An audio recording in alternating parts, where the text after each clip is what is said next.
14ஆம் நூற்றாண்டின் தொடக்கத்தில் டெல்லியிலிருந்து தென்னிந்தியாவை நோக்கி முகமதிய படைகள் படையெடுத்த போது அதனை ஹொய்சால மன்னரான 3ஆம் வல்லாளர் மிக துணிச்சலுடன் எதிர்கொண்டார்.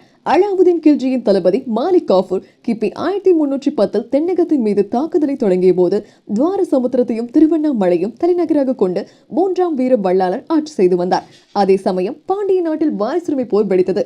குலசேகர பாண்டியனின் மகன்களான சுந்தர பாண்டியன் மற்றும் வீர பாண்டியனுக்கு இடையே மோதல் நிலவிய சூழலில் தெற்கு நோக்கி படையெடுத்தார் வல்லாளர். ஆனால் வல்லாளர் மதுரையில் இருந்த சமயம் மாலிக் காஃபூரின் படைகள் துவார சமுத்திரத்தை சூழ்ந்தன. வேறு வழியின்றி டெல்லி சுல்தானின் மேலாதிக்கத்தை வீர வல்லாளர் ஏற்க வேண்டியதாயிற்று. இதனைத் தொடர்ந்து மதுரையை தாக்கி அடித்த மாலிக் காஃபூர் டெல்லி திரும்பிய போது வல்லாளரின் மகனை உடன் அழைத்துச் சென்றார். பின்னர் டெல்லியில் நிகழ்ந்த ஆட்சி மாற்றங்களுக்கு பிறகு முகமதிய படைகளின் அச்சுறுத்தலின்றி ஆள விரும்பிய வல்லாளர் தனது தலைநகரை திருவண்ணாமலைக்கு மாற்றினார். இருப்பினும் மதுரையை மீட்கும் முனைப்புடன் 1342 கண்ணூர் குப்பம் கோட்டையை வல்லாளர் முற்றுகையிட்டார். வெற்றியின் விளிம்பில் இருந்தபோது அவர் எடுத்த ஒரு தவறான முடிவு அவருக்கு பின்னடைவை ஏற்படுத்தியது. எதிரிகள் ஆலோசனை கேட்க அனுமதி கோரிய போது அதற்கு அவர் சம்மதித்ததை வினையாக முடிந்தது.